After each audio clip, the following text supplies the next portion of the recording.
नमस्कार, मैं हूं अंकुर और आप देख रहे हैं सत्य हिंदी का न्यूज बुलेटिन। एक नजर अब तक की सुर्खियों पर। राजस्थान, मध्य प्रदेश, तेलंगाना, छत्तीसगढ़ और मिजोरम के विधानसभा चुनावों की घोषणा सोमवार को कर दी गई है। मिजोरम में 7 नवंबर को मतदान होगा, छत्तीसगढ़ में 7 और 17 नवंबर को मतदान होगा, मध्य प्रदेश में 17 नवंबर को मतदान होगा, राजस्थान में 23 नवंबर को चुनाव होगा। चुनाव आयोग ने कहा है कि चुनाव की तारीख घोषित होने पर अब इन सभी 5 राज्यों में आदर्श चुनाव आचार संहिता लागू हो गई है। चुनाव की तारीखों का ऐलान हो गया है। अगर इस बीच आए हुए सर्वे IANS पोलस्ट्रेट की बात करें तो इसमें कांग्रेस सरकार राजस्थान में बनती हुई नजर आ रही है। पिछले महीने 1 से 13 सितंबर के बीच हुए सर्वे में सत्ता परिवर्तन होता नजर आ रहा है। सत्ता में काबिज कांग्रेस पार्टी को 97 से 105 सीटें मिलने का अनुमान है। वहीं बीजेपी को राजस्थान में 89 से 97 और BSP को 0 से 4 सीटें मिलने की संभावना है।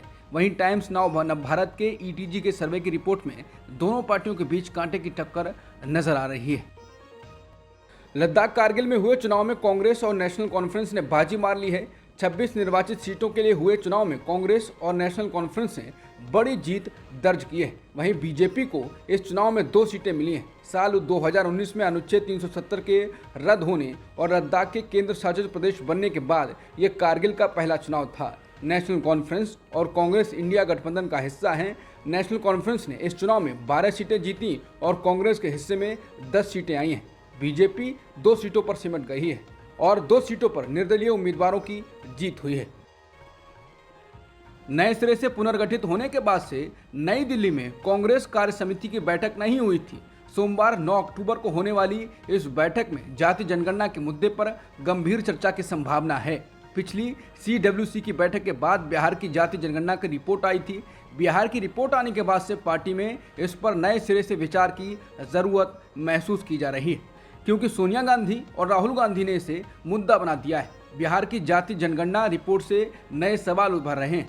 पार्टी उन पर चर्चा के बाद कड़ी रणनीति बना सकती है। इसके अलावा 5 राज्यों में इसी साल होने वाले चुनाव की रणनीति पर भी विचार होगा। मध्य प्रदेश, राजस्थान, छत्तीसगढ़, तेलंगाना में कांग्रेस प्रत्याशियों की पहली सूची नहीं आ पाई है, इस पर भी विचार होगा।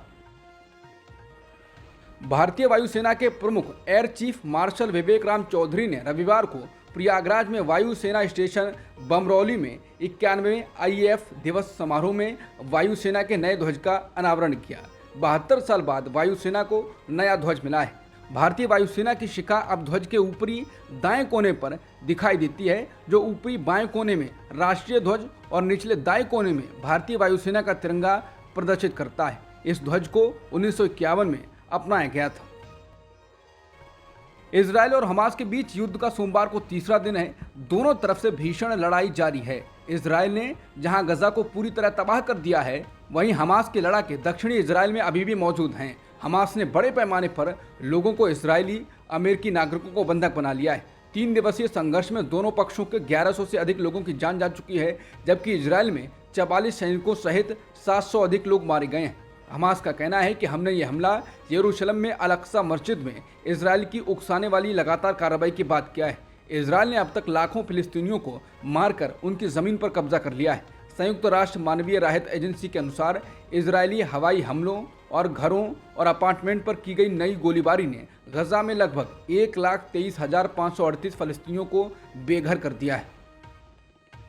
BBC की रिपोर्ट के अनुसार हमास और इजरायल के बीच चल रहे संघर्ष में इजरायल में कई अमेरिकी मारे गए हैं। व्हाइट हाउस ने कहा है कि कई अमेरिकियों की मौत हुई है, हालांकि मरने वालों की सटीक संख्या नहीं बताई गई है। राष्ट्रीय सुरक्षा परिषद के प्रवक्ता का कहना है कि अमेरिकी सरकार स्थिति पर बारीकी से नजर बनाए हुए है और इजरायल में स्थानीय अधिकारियों के साथ संपर्क में है। इसके अलावा 10 नेपाली छात्र जो इजरायल में पढ़ाई कर रहे थे, वो हमास के हमले में मारे गए हैं। हमास के हमले के बाद अमेरिका के राष्ट्रपति जो बाइडेन ने रविवार को इजरायल में अमेरिकी जहाज़ों और युद्ध विमानों की तैनाती का आदेश दे दिया। अमेरिका ने कहा है कि वो इजरायल की मदद के लिए पूर्वी भूमध्य सागर में एक विमान वाहक पोत, जहाज और जेट भेज रहा है और इजरायल को अतिरिक्त उपकरण और गोला बारूद भी दिया जाएगा। दक्षिणी इजरायल पर हमास के हमले के बाद बढ़ते संघर्ष के मद्देनजर ये कदम उठाया गया है। अमेरिकी राष्ट्रपति जो बाइडेन ने कहा है कि वो इजरायल के साथ इस मुश्किल समय में मजबूती के साथ खड़े हैं। हमास और इजरायल युद्ध को लेकर जम्मू कश्मीर की पूर्व मुख्यमंत्री महबूबा मुफ्ती ने कहा है कि सालों तक जब मासूम फलस्तीनी मरते रहे तो दुनिया चुपचाप देखती रही, आज सभी कड़ी प्रतिक्रिया दे रहे हैं। उन्होंने ट्वीट कर कहा, यह दुर्भाग्यपूर्ण है कि इजरायल फलस्तीनी संघर्ष पर दुनिया को जागरूक करने के लिए ऐसी मौत और विनाश की जरूरत पड़ रही है। सालों साल जब मासूम फलस्तीनी की हत्या की जा रही थी तो लोग चुपचाप तमाशा देख रहे थे। आज जब दूसरा पक्ष ऐसे हालात में है तो तथाकथित लोकतांत्रिक देश आक्रोशित हो रहे हैं। ये सिलेक्टिव आक्रोश अपराध है। फलस्तीन का मुद्दा सुलझाया जाए ताकि शांति बहाल हो। संयुक्त अरब अमीरात यानी यूएई ने रविवार को फलस्तीनी इस्लामी गुट हमास द्वारा इजरायली शहरों के खिलाफ किए गए हमलों को गंभीर और भड़काने वाला बताया है। यूएई के विदेश मंत्रालय ने एक बयान में ये भी कहा है कि वो इजरायली नागरिकों को उनके घरों से बंधक बनाए जाने की रिपोर्ट से स्तब्ध है।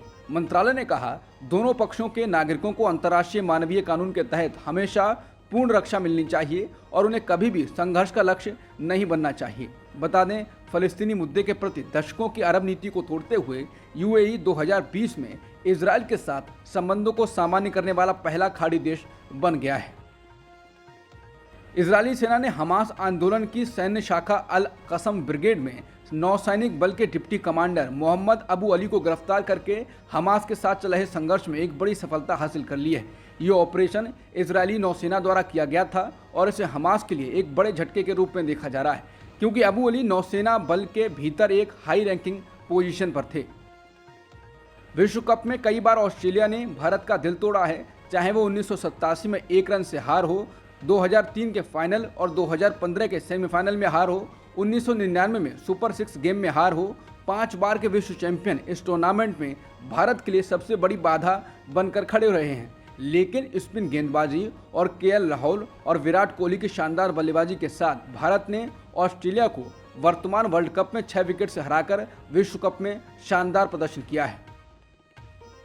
अभिनेता शाहरुख खान को हाल ही में जानलेवा धमकियों के खतरों के मद्देनजर रखते हुए महाराष्ट्र राज्य खुफिया विभाग द्वारा कथित तौर पर शाहरुख खान की सुरक्षा को वाई श्रेणी तक बढ़ा दिया गया है। एक न्यूज़ पोर्टल की रिपोर्ट के मुताबिक पुलिस ने शाहरुख को जिस खतरे का सामना करना पड़ रहा है उसकी प्रकृति का खुलासा नहीं किया है, लेकिन ये फैसला हाल ही में एक हाई पावर कमेटी की बैठक के बाद लिया गया है, जिसमें सुपरस्टार को खतरे और सुरक्षा की समीक्षा की गई है। Y+ कैटेगरी में शाहरुख को 11 सुरक्षाकर्मी मिलेंगे, जिनमें 6 कमांडो, 4 पुलिसकर्मी और 1 ट्रैफिक क्लियरेंस वाहन शामिल है। अब तक की सुर्खियों में इतना ही। बाकी खबरों के लिए बने रहिए सत्यहिंदी.com के साथ।